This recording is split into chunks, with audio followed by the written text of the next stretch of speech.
बच्चों, आज जो हम पढ़ने जा रहे हैं मध्यकालीन भारतीय इतिहास का 14वां क्लास करने जा रहे हैं। तो जैसा कि आपका प्रश्न है, बाबर के शव को आराम बाग से कहां ले जाकर उसकी इच्छा अनुसार अंतिम रूप से दफनाया गया। बहुत अच्छा क्वेश्चन। ये बाबर से जुड़ा हुआ हम लोग बैक के क्लास में पढ़े थे और वहां पर बाबर के बारे में हम लोग बहुत सारी जानकारी को इकट्ठा भी किए थे और हम एक बार पुनः जो है आपको सारी जानकारी को एक बार आपसे शेयर करना चाहते हैं। तो ध्यान से सुनिए। सबसे पहले तो ये याद रखिए कि बाबर का जो जन्म हुआ था फरवरी के महीना में 1483 ईस्वी में। बाबर की मृत्यु आपको मात्र 47 वर्ष में ही हो गई। फरवरी 1483 ईस्वी में इनका जन्म हुआ, जबकि इनकी मृत्यु की यदि हम बात करें 26 दिसंबर 1530 ईस्वी में इनकी मृत्यु हो गई।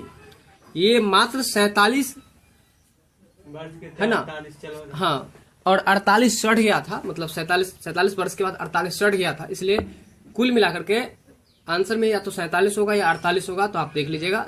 ज्यादा आप 48 मारने का प्रयास कीजिएगा, ठीक है। तो बाबर की मृत्यु कितने वर्ष की अवस्था में हो गई? 48 वर्ष की। बाबर का जन्म कब हुआ है? फरवरी 1483 ईस्वी में। बाबर की मृत्यु कब हुई है? 26 दिसंबर 1530 ईस्वी में। कितने वर्ष की आयु में वो मर गए? 48 वर्ष की आयु। और इनकी मृत्यु कहाँ हुई?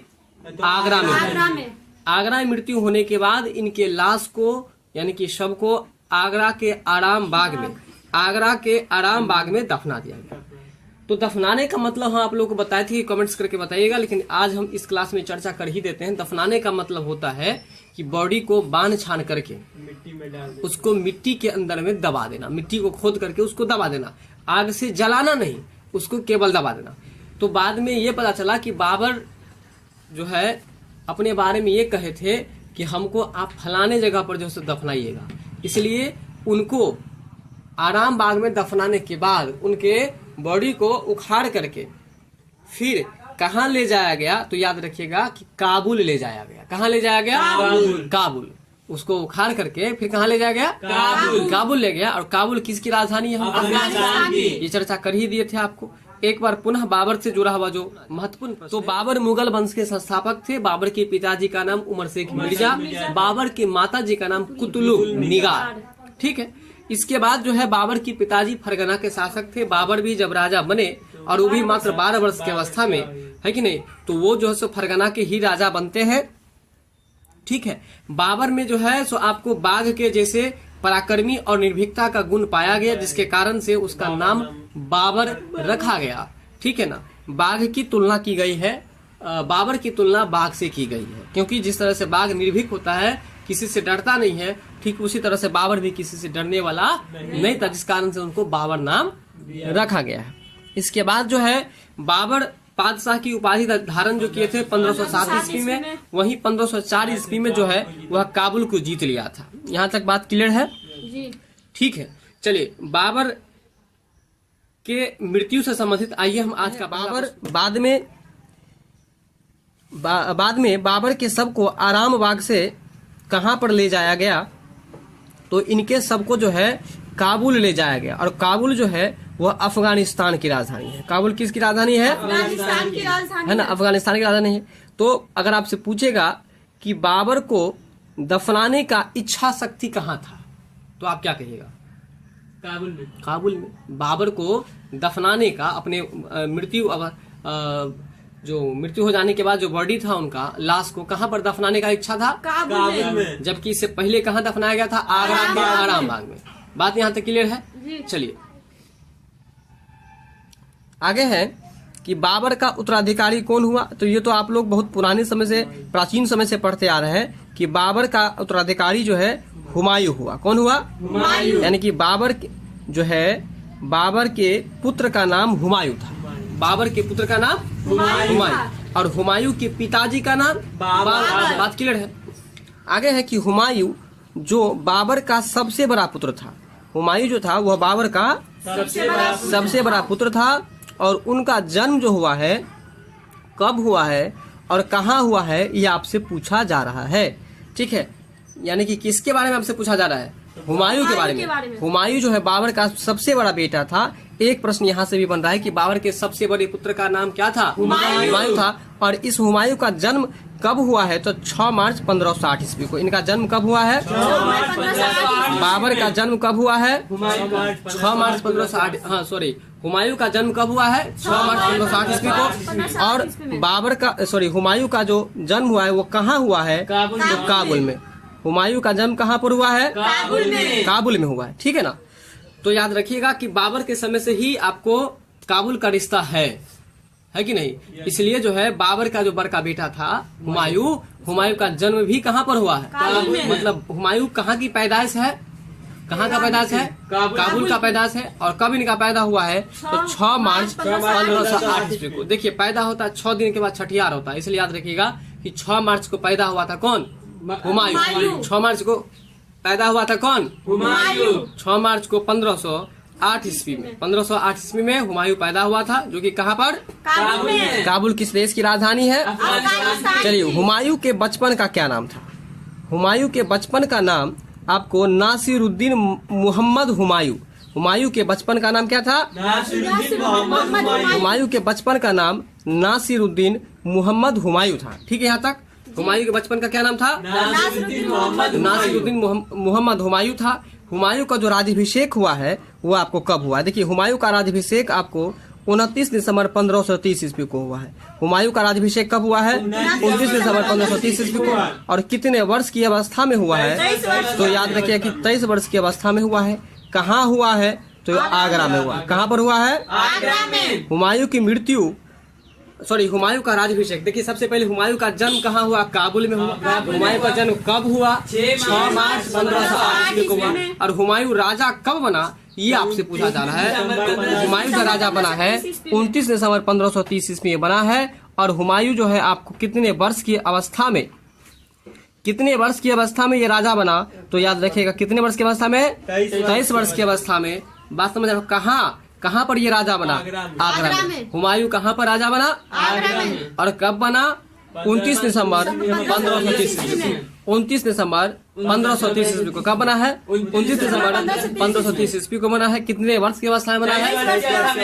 एक बार फिर से बताइए, हुमायूं राजा कब बना? 29 दिसंबर 1530 ईस्वी में। कहाँ बना? आगरा में बना। और कितने वर्ष की अवस्था में बना? बाबर कितने वर्ष की अवस्था में बना था? 12 वर्ष। प्रश्न है, दिल्ली की गद्दी पर बैठने के पहले हुमायूं कहाँ का सूबेदार था? देखिए, दिल्ली के गद्दी पर बैठने से पहले हुमायूं जो था वो आपको बदखशां का सूबेदार था, है कि नहीं? कहाँ का सूबेदार था? बदखशां का। दिल्ली के गद्दी पर बैठने से पहले हुमायूं कहाँ का सूबेदार था? बदखशां का। चलिए, अब बताइए सूबेदार का मतलब क्या होता है, बताइए आप लोग। अब देखिए, आपके मन में आ रहा होगा सूबेदार के बारे में कि सूबेदार का अर्थ क्या होता है। तो देखिए, सूबेदार का यहाँ पर 2 अर्थ आप याद रख सकते हैं। एक तो होता है, देखिए, सूबे से होता है सूबा मतलब प्रांत का जो आपको प्रधान अधिकारी होता है, मेन अधिकारी ऑफिसर जो होता है, उसको सूबेदार हम कह सकते हैं। दूसरा, सेना समझते हैं ना, आर्मी, फौजी। उस सेना में जो कुछ सैनिकों का ऑफिसर होता है उसको भी सूबेदार कहा जाता है। तो आप याद रखिएगा कि सेना के ऑफिसर, किसके ऑफिसर? सेना के ऑफिसर, उसको हम लोग सूबेदार कह सकते हैं। या किसी सूबा या प्रांत का जो प्रधान आदमी होगा उसको हम लोग सूबेदार कह सकते हैं। बात यहाँ तक क्लियर हो गया। तो अब एक बात और क्लियर कर लीजिए कि बदखशां भी लिखा है, अफगानिस्तान भी लिखा है। तो याद रखिएगा, बदखशां एक प्रांत है। और कहाँ का प्रांत है ये तो समझ में आ गया होगा। अफगानिस्तान का यह एक प्रांत है। बदखशां जो है अफगानिस्तान का एक प्रांत है।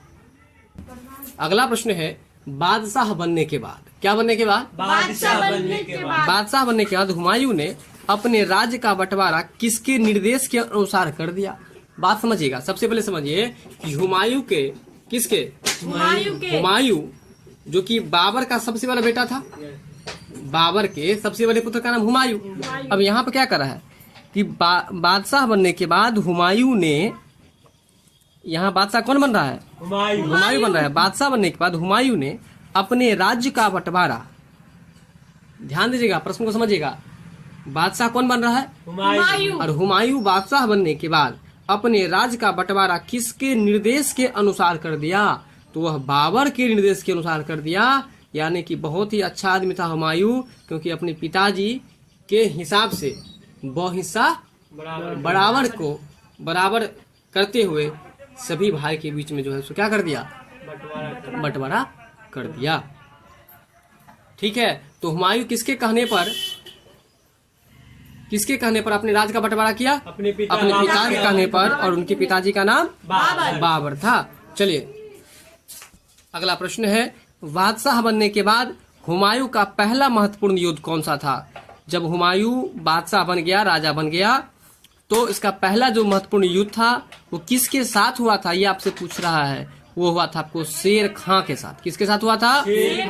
याद रखिएगा, और ये प्रश्न VBI भी करके चलिएगा कि बादशाह बनने के बाद हुमायूं का पहला युद्ध जो हुआ था वो किसके साथ हुआ था? शेर खां के साथ। किसके साथ हुआ था? शेर खां के साथ। बिल्कुल। हुमायूं जब राजा बना था, राजाभिषेक जब इनका हुआ था, बादशाह जब बना था, उसके बाद इनका पहला संघर्ष जो हुआ था शेर खां के साथ हुआ था। अगला प्रश्न है, हुमायूं तथा शेर खां के बीच युद्ध कब हुआ? अब देखिए उसी प्रश्न को फिर यहाँ विस्तारित रूप में हम लोग फिर पढ़ रहे हैं। आप अभी जस्ट पढ़ लिए कि हुमायूं का पहला युद्ध किसके साथ? शेर खां के साथ हुआ। अब फिर यहाँ पर कह रहा है कि शेर खां और हुमायूं के साथ जो युद्ध हुआ उसका क्या नाम था, कब हुआ, वो बात अभी हम लोग पढ़ेंगे। तो देखिए हुमायूं और शेर खां के बीच में जो युद्ध हुआ वह आपको 25 जून 1539 ईस्वी को हुआ है, और इस युद्ध को इतिहास में चौसा का युद्ध कहा जाता है। बताइए कौन सा युद्ध कहा जाता है? चौसा का युद्ध। कौन सा युद्ध कहा जाता है? चौसा का युद्ध। यानी कि अगर आपसे कोई पूछ दे कि चौसा का युद्ध कब हुआ, किसके किसके बीच में हुआ, तो आप क्या जवाब देंगे बताइए? हुमायूं और इसके साथ हुमायूं और शेर खां के बीच कब हुआ? 25 जून 25 जून 1539 ईस्वी को चौसा का युद्ध हुआ है। याद रखिएगा, एक बार पुनः सुन लीजिए।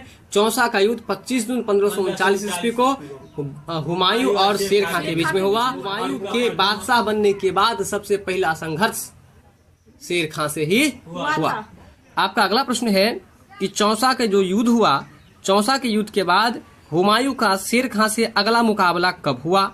चौसा का जो युद्ध हुआ उस युद्ध के बाद हुमायूं का शेर खां के साथ फिर मुकाबला होता है, फिर से संघर्ष होता है, और वो होता है विलग्राम के युद्ध में, जो कि 17 मई 1540 ईस्वी को हुआ। यानी कि याद रखिएगा कि चौसा के युद्ध 39 में और विलग्राम का युद्ध 40 में। चौसा का युद्ध 25 जून 1539 में, वही विलग्राम का युद्ध 17 मई 1540 ईस्वी में हुआ।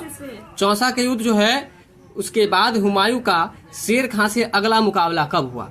ठीक है, तो अगला मुकाबला कब हुआ है भाई? ठीक 1 साल के बाद, यानी कि विलग्राम के युद्ध में, और 17 मई 1540 में। ठीक है ना, 25 जून 1539 में 25 जून 1539 में चौसा का युद्ध, और 17 मई 1540 में विलग्राम का युद्ध हुआ। अगर आपसे कोई पूछ दे कि बताइए कि चौसा के युद्ध जो हुआ था वो किसके से बीच हुआ था? हुमायूं और शेर खां के बीच में। अगर आपसे पूछ दे विलग्राम का युद्ध किसके किसके बात समझ गए ना? वो भी हुमायूं और शेर खां के बीच में ही हुआ है, लेकिन फर्क है कि यह 1 साल पहले हुआ और यह 1 साल बाद हुआ। 25 जून 1539 ईस्वी में आपको चौसा का युद्ध हुआ, और 17 मई 1540 ईस्वी में विलग्राम का युद्ध होता है। आपका अगला प्रश्न है कि विलग्राम या कन्नौज का युद्ध। अब ये भी याद रखिएगा कि विलग्राम युद्ध को कन्नौज का युद्ध भी कहा जाता है। विलग्राम युद्ध को कन्नौज का युद्ध कहा जाता है। विलग्राम या कन्नौज युद्ध में हुमायूं का सेनापति कौन था? तो देखिए हुमायूं का जो सेनापति था उनका नाम था आपको मिर्जा हैदर। क्या नाम था? मिर्जा हैदर। विलग्राम या कन्नौज का जो युद्ध हुआ है वो उसमें हुमायूं का सेनापति कौन था? मिर्जा हैदर था। किसका सेनापति है? हुमायूं का। किस युद्ध में? कन्नौज या विलग्राम युद्ध में। ठीक है ना, कन्नौज या विलग्राम युद्ध में हुमायूं का जो सेनापति था वो आपको मिर्जा हैदर था। बात यहाँ तक क्लियर है जी। अगला प्रश्न है आपका, विलग्राम युद्ध में पराजित होने और शेरशाह द्वारा दिल्ली तथा आगरा पर अधिकार कर लिए जाने के बाद हुमायूं कहाँ चला गया? प्रश्न समझिए, कह रहा है कि विलग्राम युद्ध में पराजित होने और शेरशाह द्वारा, अब एक पॉइंट याद रखिएगा कि शेर खां को ही शेरशाह भी कहा जाता है, ये भी याद रखिएगा। जो शेरशाह देख रहे हैं ना, वो शेर खां को ही शेरशाह भी कहा जाता है। विलग्राम के युद्ध के बाद पराजित होने तथा शेरशाह द्वारा दिल्ली और आगरा पर अधिकार कर लिए जाने के कारण हुमायूं कहाँ चला गया? इसका मतलब है कि विलग्राम के युद्ध में पराजित कौन हुआ? तो हुमायूं हुआ। विलग्राम के युद्ध में पराजित कौन हुआ? हुमायूं हुआ है।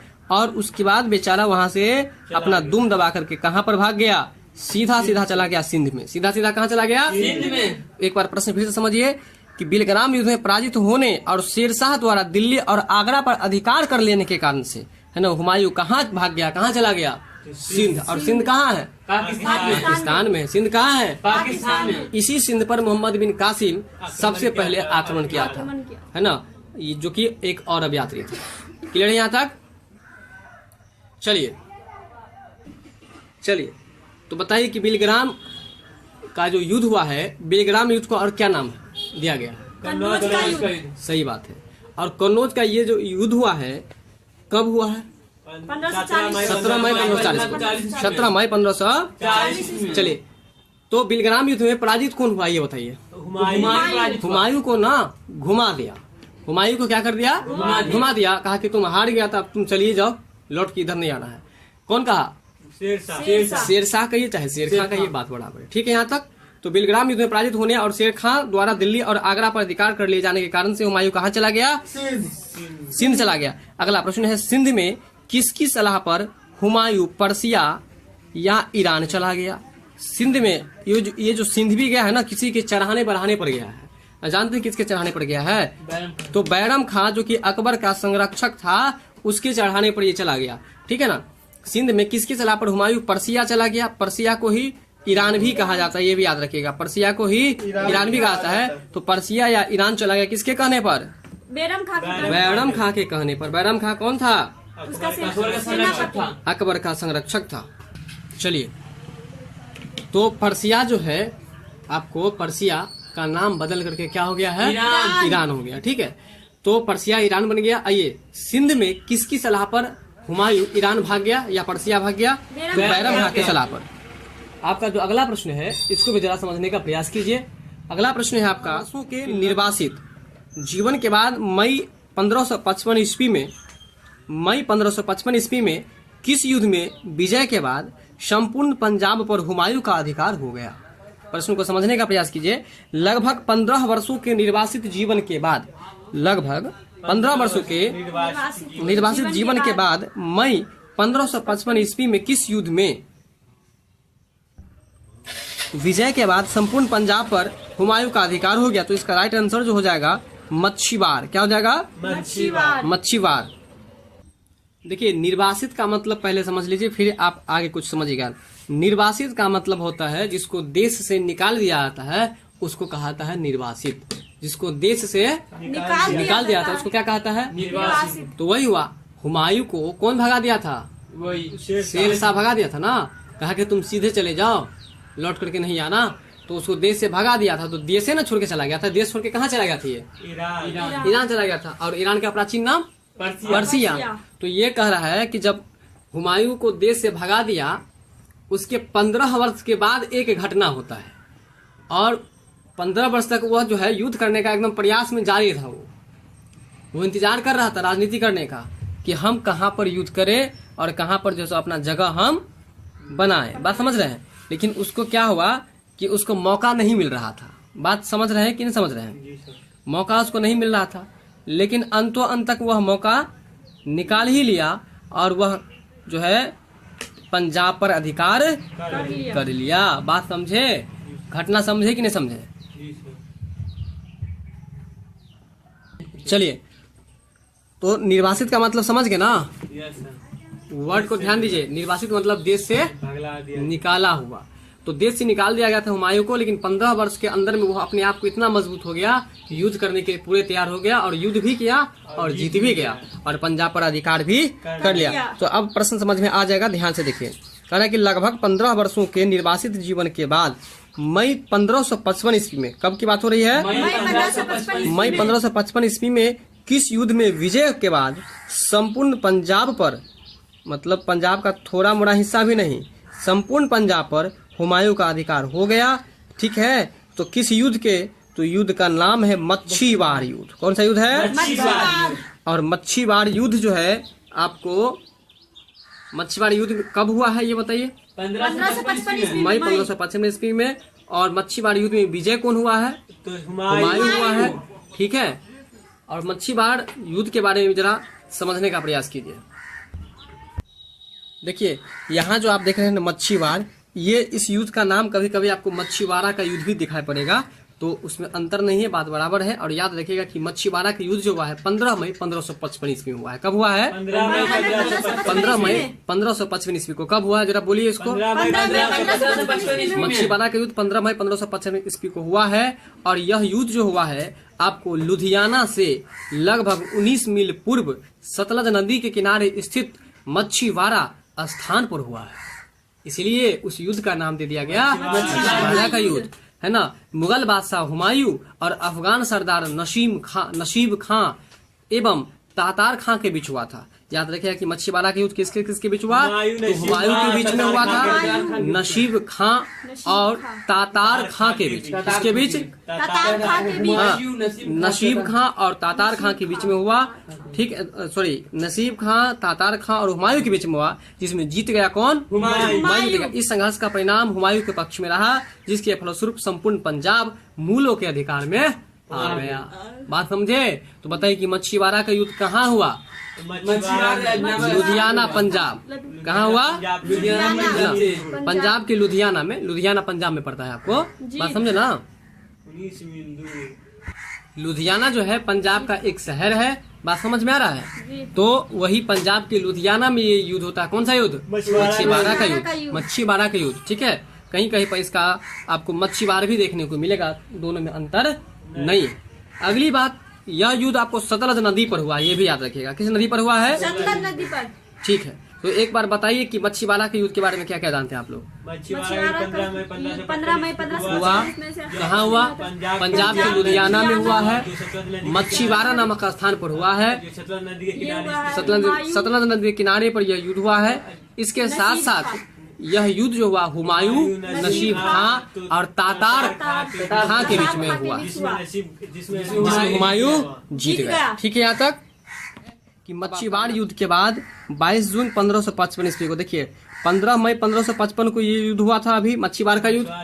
लेकिन फिर अब क्या बता रहा है कि 22 जून मच्छीवाड़ युद्ध के बाद की बात है। 22 जून 1555 ईस्वी को हुए किस युद्ध में विजय के बाद हुमायूं एक बार फिर से दिल्ली की गद्दी पर अधिकार करने में सफल रहा। अब देखिए, मतलब दोनों हाथ में इनको लड्डू आ गया। एक तो वह पंजाब को जीत ही लिया, इसके बाद वह दिल्ली की गद्दी पर फिर से आने का प्रयास किया और दिल्ली को भी जीत लिया। ठीक है ना। तो 22 जून 1555 ईस्वी को हुए किस युद्ध में विजय के बाद हुमायूं एक बार फिर से दिल्ली की गद्दी पर अधिकार करने में सफल हो गया? तो सरहिंद का युद्ध जो हुआ है, कौन सा युद्ध? सरहिंद का युद्ध जो हुआ है, बात समझ में आ रहा है।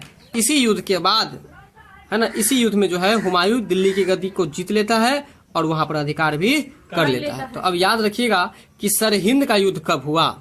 सरहिंद का युद्ध आपको 22 जून 1555 ईस्वी को हुआ। कब हुआ है? 22 जून 1555 ईस्वी को। अच्छा बताइए आप लोग कि मच्छीवाड़ा का युद्ध कब हुआ है? 15 मई 1555 ईस्वी को। 15 मई 1555 ईस्वी को। और मच्छीवाड़ा का युद्ध कब हुआ है? 22 जून 1555 ईस्वी को। ठीक है, यहाँ तक देखिए, मच्छीवाड़ युद्ध के बाद 22 जून 1555 ईस्वी को किस युद्ध में विजय के बाद हुमायूं एक बार फिर से दिल्ली पर अधिकार कर लिया, है ना। तो यही युद्ध का नाम आपको बताना था। किस युद्ध में? तो सरहिंद के युद्ध में। किस युद्ध में? सरहिंद का युद्ध। और सरहिंद का युद्ध कब हुआ है? 22 जून 1555 ईस्वी को हुआ। ठीक है, यहाँ तक बात समझ में आया। अगला प्रश्न है कि सरहिंद के युद्ध में, सरहिंद का युद्ध कब हुआ है? फिर से बताइए एक बार। 22 जून 1555 ईस्वी को। सरहिंद के युद्ध में मुगल सेना का नेतृत्व किसने किया? तो सरहिंद के युद्ध में मुगल सेना का नेतृत्व जो है बैरम खान ने किया। किसने किया है? बैरम खान। हाँ,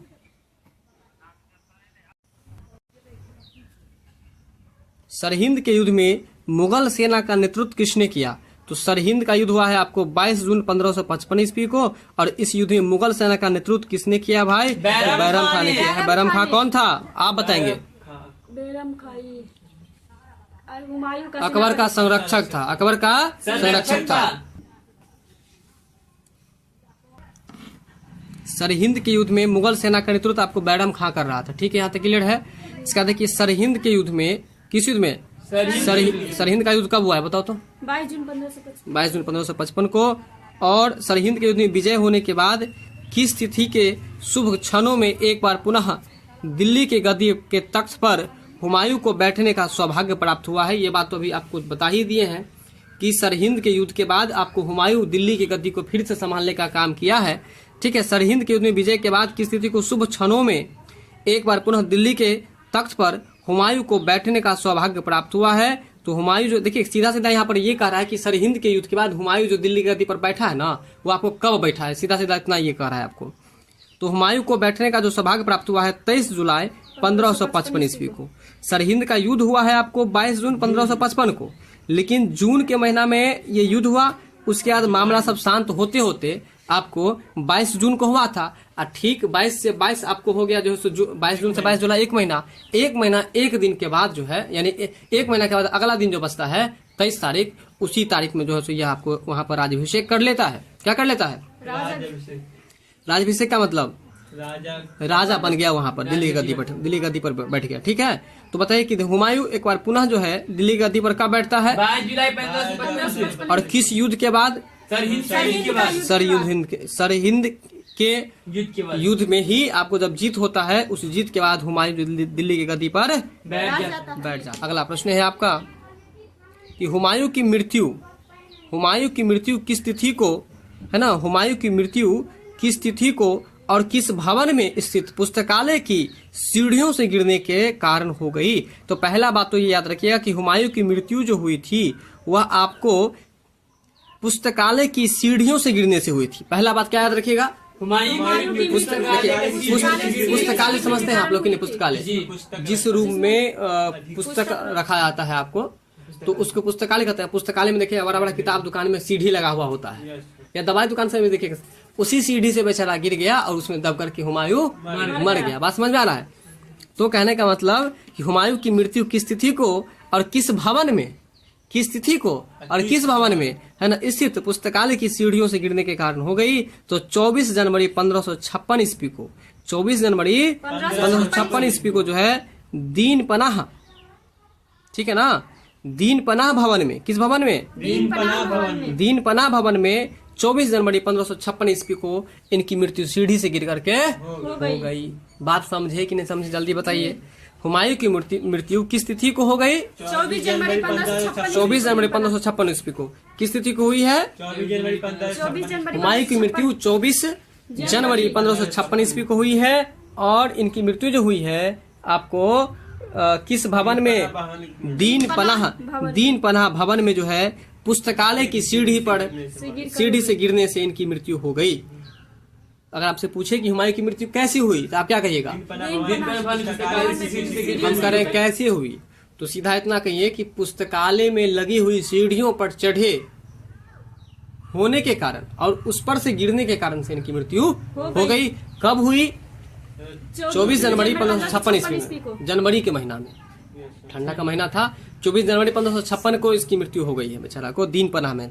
ठीक है।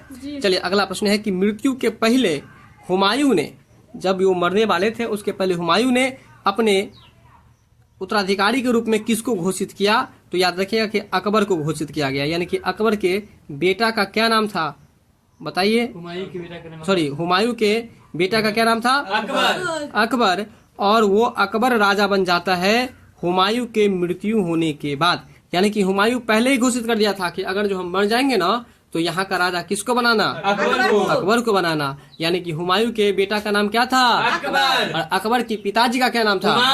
और अकबर के पत्नी का क्या नाम था? बताइए, जो सबसे अधिक प्यारी थी, जोधा। क्या नाम था? जोधा। चलिए, तो मृत्यु के पूर्व हुमायूं ने किसे अपना उत्तराधिकारी घोषित किया था? अकबर को। और अकबर का संरक्षक कौन था? बैरम खां। चलिए, शेरशाह सूरी के बचपन का क्या नाम था? शेरशाह सूरी के बचपन का जो नाम था आपको फरीद खां नाम था। क्या नाम था? फरीद खां। शेरशाह सूरी के बचपन का नाम फरीद खां था। इसके अंदर कि फरीद खां के पिताजी का क्या नाम था?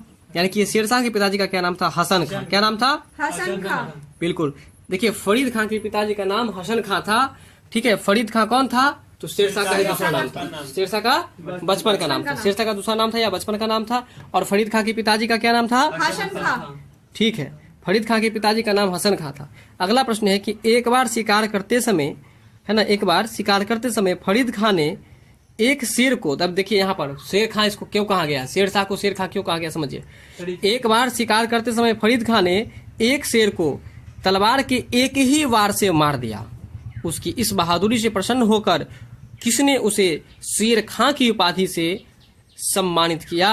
तो याद रखिएगा, बहार खां लोहानी ने उसे कहा कि भाई तुम शेर शाह नहीं, आज से तुम शेर खां हो, क्योंकि एक ही तलवार के वार से शेर को मार दिया था, इसलिए उनको जो है सो शेर खां कहा जाता है। अगर आपसे पूछा जाए कि शेर शाह सूरी को है ना शेर खां क्यों कहा जाता है, तो कहेगा कि एक ही तलवार से एक ही बार में मार दिया था। और किसने कहा था, तो बताइए क्या आंसर दीजिएगा। बहार खां लोहानी ने। किसने कहा था? बहार खां लोहानी ने। किसने कहा था?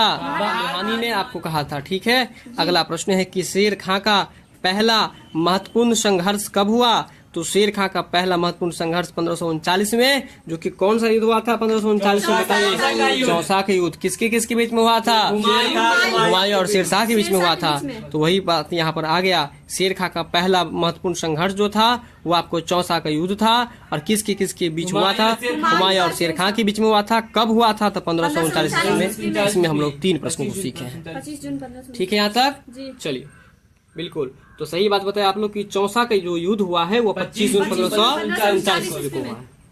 इसके बाद जो आज का लास्ट प्रश्न है, चौसा के युद्ध में हुमायूं को पराजित करने के बाद, जब चौसा का युद्ध हुआ उसमें हुमायूं को पराजित होना पड़ा था, मतलब हुमायूं हार गया था और शेर खां जीत गया था। चौसा के युद्ध में हुमायूं को पराजित करने के बाद शेर खां ने कौन सी उपाधि धारण करके दिल्ली की गद्दी पर बैठ गया? तो देखिए, यह शेरशाह की उपाधि धारण करके और दिल्ली की गद्दी पर बैठ जाता है। यानी कि चौसा के युद्ध में कौन हार गया, कौन जीत गया?